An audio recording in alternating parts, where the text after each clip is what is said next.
Donc nos tests confirment que, a priori en apparence en tout cas, on fait le bon calcul. Mais on va avoir un principe qui nous permet de rentrer un petit peu plus dans le fonctionnement détaillé des programmes qui contiennent des boucles. Et cette notion, c'est la simulation de boucles. Alors l'idée d'une simulation, en fait, c'est finalement on va interpréter le programme sur papier, ce qui nous permet de réfléchir finement à un programme qui contient une boucle. Et ça va correspondre à un appel particulier de la fonction. Alors il faut faire attention à quel appel on prend, on ne veut pas faire des simulations trop grandes. Alors le principe général, c'est l'établissement de ce qu'on va appeler une table de simulation, qui va contenir un certain nombre de colonnes. La première colonne, c'est ce qu'on va appeler le tour de boucle. C'est-à-dire qu'on va détailler les tours de boucle. Chaque tour de boucle sera une ligne. Donc d'abord, quand on est à l'entrée de la boucle, donc avant d'évaluer pour la première fois la condition, on va, à cette entrée, indiquer les valeurs des différentes variables qui vont être modifiées pendant les tours de boucle. Donc c'est important de ne citer que les variables qui vont être modifiées. Il peut y avoir d'autres variables, d'autres cases mémoire qu'on n'utilise pas, qu'on ne modifie pas dans les boucles. Celles-là, on n'a pas besoin de les indiquer. On va dire que c'est des constantes pour la boucle. Donc la première chose, voilà, c'est que les variables qu'on va prendre pour les colonnes sont celles qui sont modifiées. Donc, il y a des affectations sur ces variables dans la boucle. Un deuxième point important, on va essayer de s'y tenir. Ce n'est pas si facile parce que le corps de la boucle peut être assez compliqué, mais bon, on va essayer quand même de faire en sorte que l'ordre gauche-droite dans lequel on indique les variables correspond à l'ordre séquentiel dans lequel ces affectations sont faites. Donc ici, on peut imaginer que la variable V1 va être modifiée avant V2, qui va être modifiée avant Vn, à chaque tour de boucle. Ce qui va permettre d'adopter une lecture de haut en bas. Donc haut en bas, c'est les tours de boucle. Et de gauche à droite, c'est l'ordre dans lequel les variables sont écrites à chaque tour de boucle. Donc à l'entrée, on va donner les valeurs de chaque variable, V1, V2, etc. Puis, on va effectuer potentiellement donc, un tour de boucle. Donc ça veut dire qu'on va évaluer la condition. Si sa condition est vraie, alors on a un tour de boucle. Et on va se retrouver à la fin du premier tour de boucle.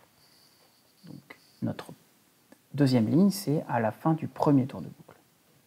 Une fois que toutes les variables ont été écrites.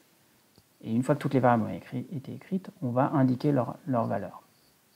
Mais bien sûr, il faut faire attention de les écrire finalement dans le bon ordre, encore une fois.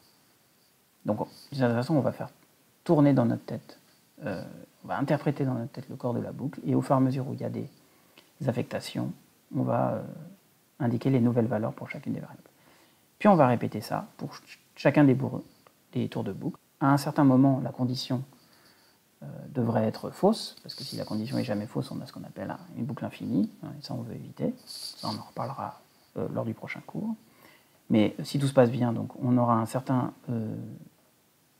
moment, donc un certain tour de boucle, par exemple K, au kème tour de boucle, on va avoir la condition qui est fausse, et à ce moment-là, on va sortir de la boucle, et on va indiquer, pour la dernière fois, les valeurs de chacune des variables à ce moment-là. Voilà, donc ça c'est la théorie.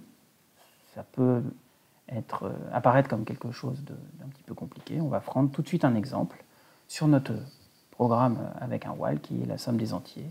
Pour ne pas avoir une simulation trop compliquée, on va prendre les entiers de 1 à 5, donc pour n égale 5.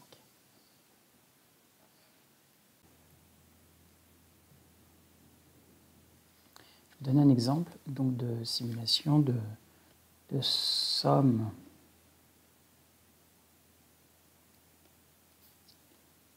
entier de 5. Donc sous-entendu n égale 5. Alors c'est une simulation. Comme je l'ai expliqué, on a des colonnes. La première colonne, c'est le tour de boucle. Alors, je vais juste écrire tour. Voilà. Et ensuite, on va trouver des colonnes. La première colonne, donc, ça va être la première variable qui est modifiée à chaque tour de boucle. Donc on voit ici que c'est S qu'on va modifier en premier. Donc je vais commencer par la variable S. Ensuite, j'ai une deuxième variable donc, qui est modifiée, c'est la variable I. Voilà.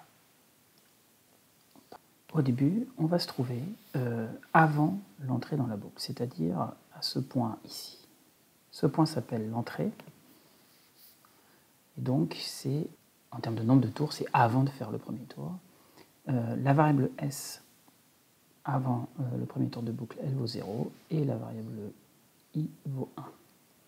Ensuite, on va d'abord évaluer la condition, ici. I vaut 1. Donc ici, je vais mettre les informations. I vaut 1. Et n, lui, de toute façon, va toujours valoir 5. Donc, est-ce que 1 est inférieur ou égal à 5? Ça, c'est vrai. Donc, on va faire un tour de boucle. Donc, ça veut dire qu'on va se déplacer ici. Et on va faire un tour de boucle. Alors, la première chose qui va se passer, c'est l'affectation de lire la valeur S plus I et d'écrire cette nouvelle valeur dans la variable S. Donc, la variable S, pour l'instant, elle vaut 0. Donc, la lecture de S, ça vaut 0. J'additionne à I qui vaut 1. Ça va me faire 1 par le S. Donc, je vais l'indiquer ici. La mise à jour de la variable S. Ça, c'est la première affectation. La deuxième affectation a lieu ici. J'ai progressé dans l'interprétation de ma suite d'instructions. Je vais commencer la deuxième instruction. Cette instruction, c'est lire la valeur actuelle de I. Donc, la valeur actuelle de I, c'est 1. Et je vais ajouter 1. Le tout, je vais l'écrire dans I. Donc, ça me fait 2. Voilà. Et là, j'ai terminé le premier tour de boucle. C'est-à-dire que je me suis retrouvé ici. Voilà. Maintenant, ce qui va se passer, c'est qu'on va se replacer à l'évaluation de la condition. À chaque fin de tour de boucle, de toute façon, on va retester la condition. Donc cette fois-ci, I vaut 2, c'est toujours inférieur ou égal à 5. Donc, encore une fois, je vais exécuter encore le corps de la boucle. Alors, maintenant je vais commencer à accélérer un petit peu. Donc d'abord, je vais modifier S. Donc je vais d'abord lire la valeur de S plus I, et ça va me faire 3, que je vais écrire dans la variable S. Donc, maintenant, S vaut 3. Et puis I va augmenter de 1. Et là, j'aurai fini le tour 2. Donc maintenant, I vaut 3. Donc je retourne à l'évaluation de la condition. 3, c'est toujours inférieur ou égal à 5. Donc je refais un tour de boucle. Donc on peut dire ici qu'en fait, je sais que j'aurai un troisième tour de boucle.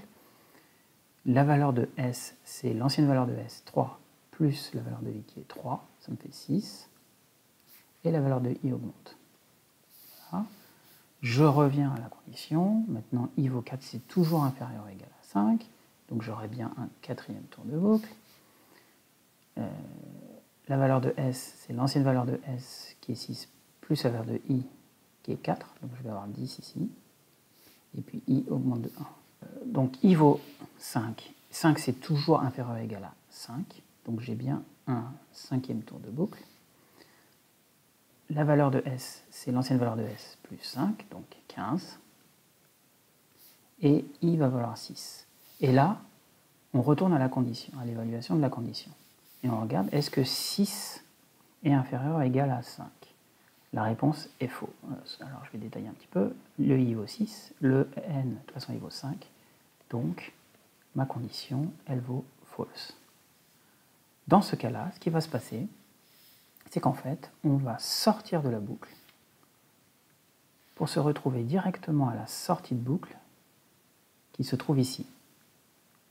Donc ça, c'est ce qu'on appelle la sortie,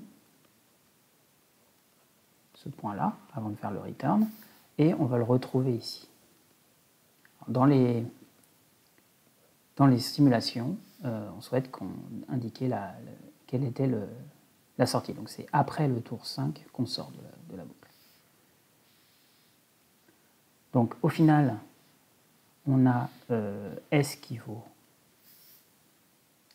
15, et c'est la valeur qui va être retournée, et donc on a bien le résultat final qui est la somme des entiers de 1 à 5 qui vaut 15.